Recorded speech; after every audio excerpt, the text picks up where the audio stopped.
Good morning. आज हम बात करेंगे सम आयनन प्रभाव के बारे में। सम आयनन प्रभाव यानी लेवलिंग इफेक्ट।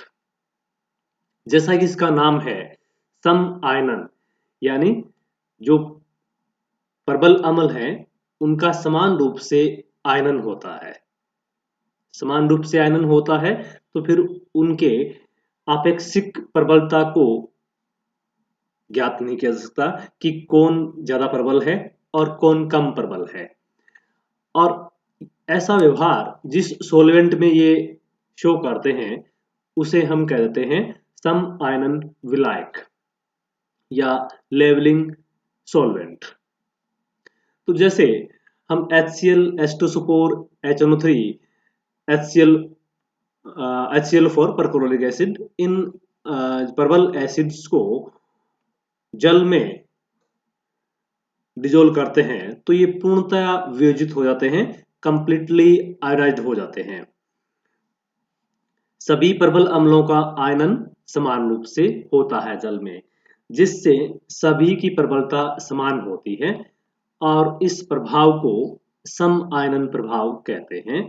तो हम इसको इस तरह से डिफाइन कर सकते हैं कि जब जल में प्रबल अम्ल like as HCl4, H2SO4, HNO3, HCl etcetera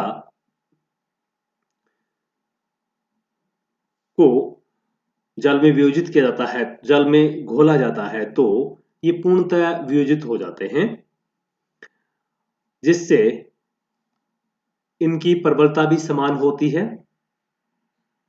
इस प्रभाव को सम आयनन प्रभाव कहते हैं, लेवलिंग इफेक्ट कहते हैं।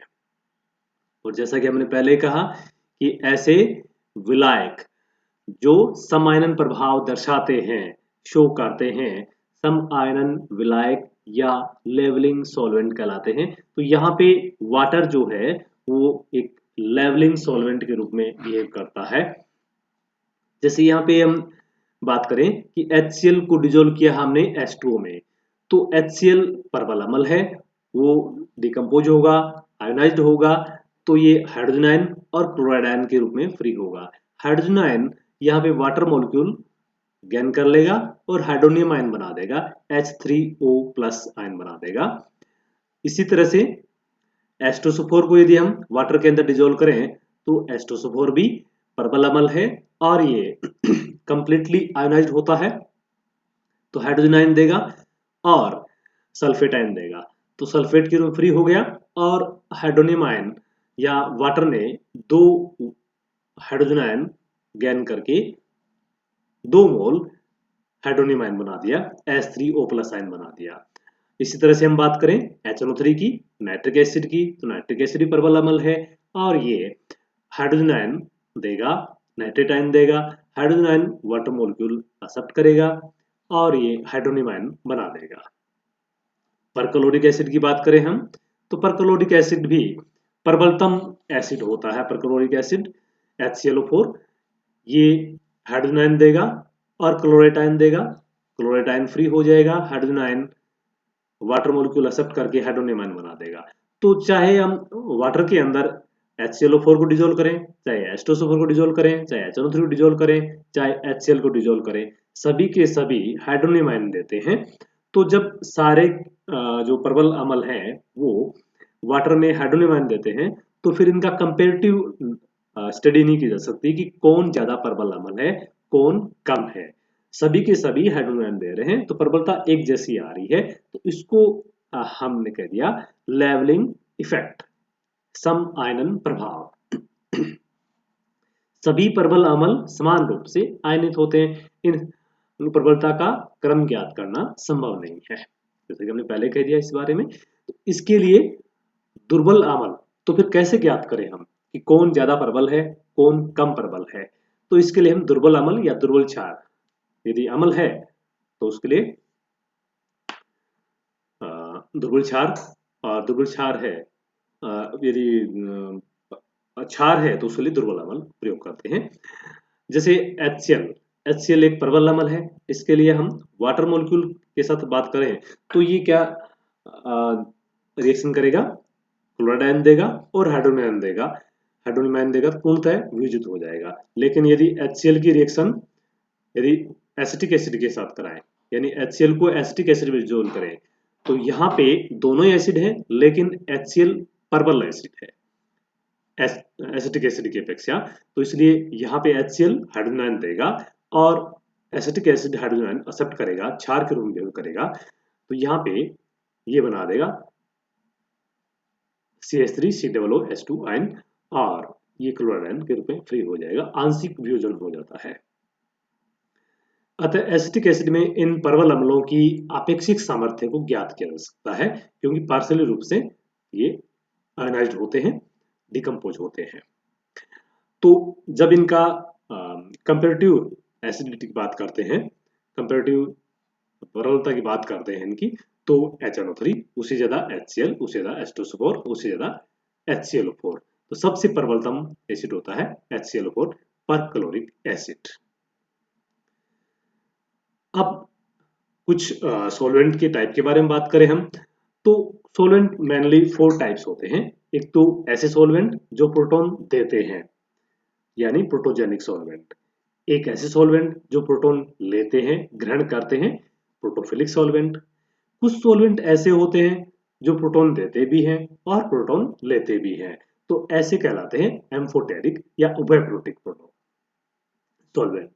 और कुछ सॉल्वेंट ऐसे होते हैं जिनमें प्रोटॉन होते ही नहीं है, प्रोटॉन एब्सेंट होते हैं, तो वो एप्रोटिक सॉल्वेंट कहलाते हैं। तो नाउ नंबर 1 हम बात करें प्रोटोजेनिक सॉल्वेंट।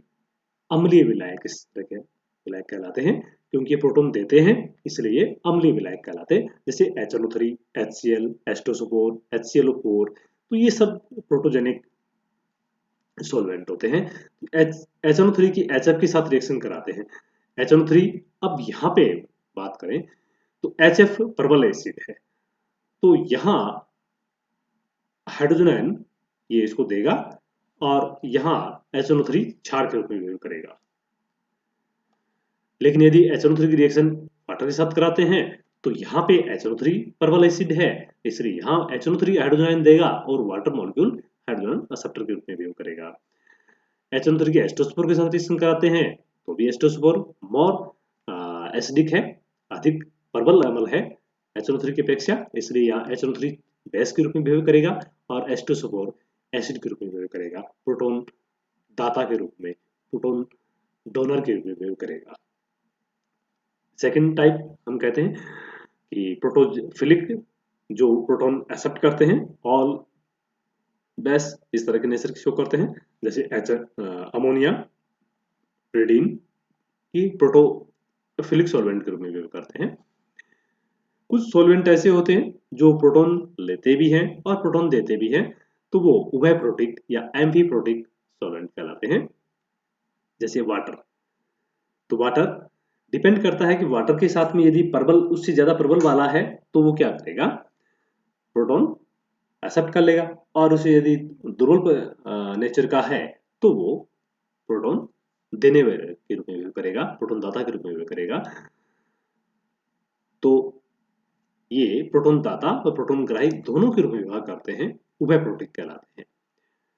इसी प्रकार हम बात करें कि नंबर 4 कि ऐसे सॉल्वेंट भी होते हैं जिनमें प्रोटॉन नहीं होता है, वो एप्रोटिक सॉल्वेंट कहलाते हैं, जैसे liquid sulphur dioxide, N2O4 etcetera.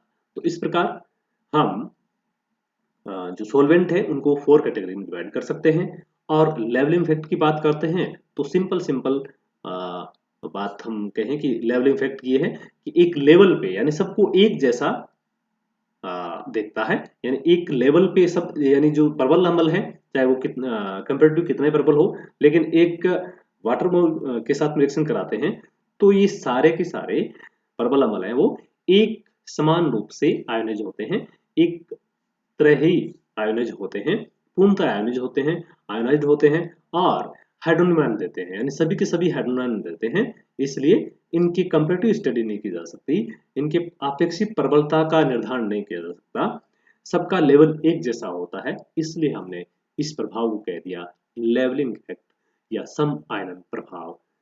Thank you.